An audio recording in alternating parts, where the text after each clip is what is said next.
Hi everyone, welcome to a compressed week 9 and 10. We're going to do just one video lecture for these 2 weeks per our discussion on the Skype call yesterday. Again, thanks for those that joined. So we're talking about the last P, which is promotion. And it's fundamentally grounded on the fact that you need to communicate information to customers, for sure. And part of that is that you have this noise, and sometimes it's actual physical noise. But more likely, the noise I'm referring to is your competitors' promotional efforts, just life in general, other things that are essentially getting in the way of you having specific attention on whatever message is being delivered by a particular sender that's trying to get you to buy their product or be aware of it. And that noise, manifests itself in many different forms and implementations.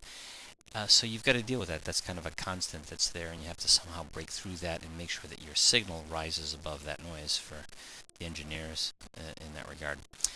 The promotional mix has 4 elements. There's advertising, public relations, sales promotion, and personal selling.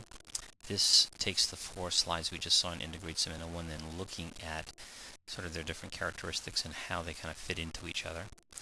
When you're trying to promote, it's really important to know what you're trying to do and your goal. So initially, you're about informing people, then persuading them to do something, and then once they've become a customer or thinking about it, reminding them that they need to be coming back. So depending on where you are in the product life cycle, early on, you're just trying to get the word out. As you go into growth and maturity, you're trying to persuade them to move forward. And then certainly when you're in the maturity and then at the client stage, you're reminding them that you're there and that they need to come back. So depending on where you are, these are sort of the deliverable, not the deliverables, but the kind of key elements of what you're trying to do during the informing, the persuading, and the reminding stage. And the IDA concept is first you're trying to get interest, first it's attention, then interest, desire, and action. And this gives you an overview of which one of the 4 elements of promotion work best depending on what your goal is there.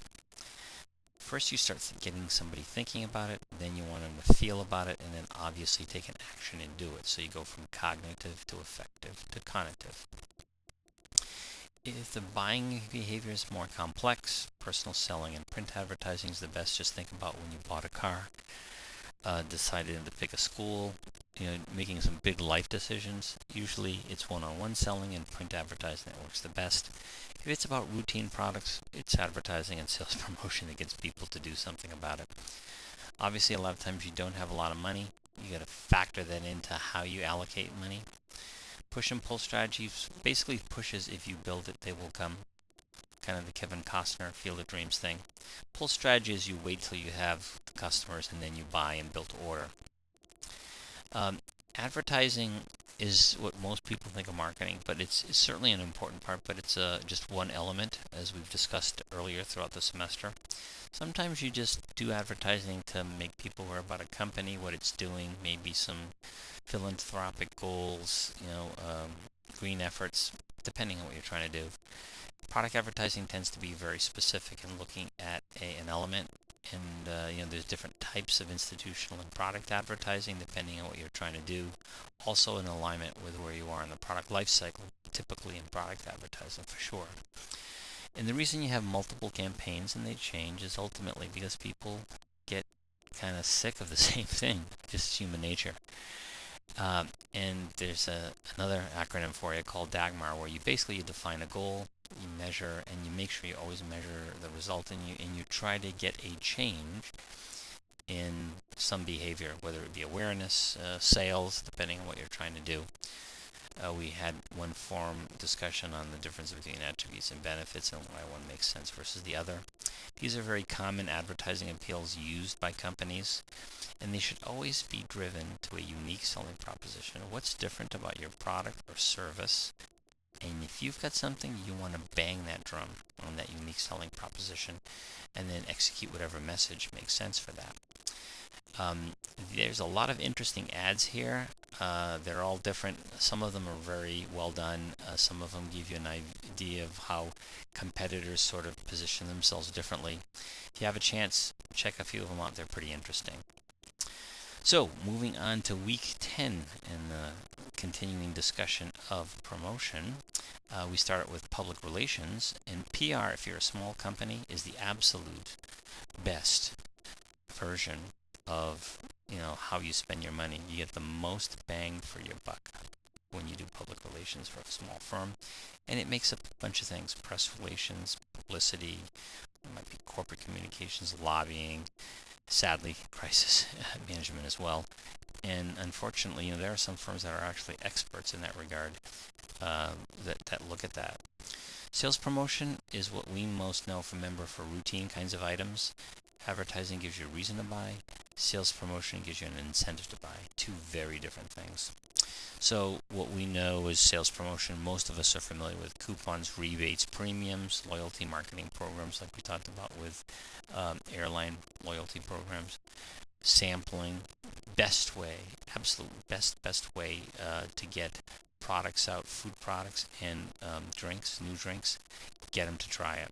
So the next slides kind of talk about all the different things that we're familiar with. There's your food and beverage example of how sampling makes a lot of sense. And the different kinds of techniques there are for there.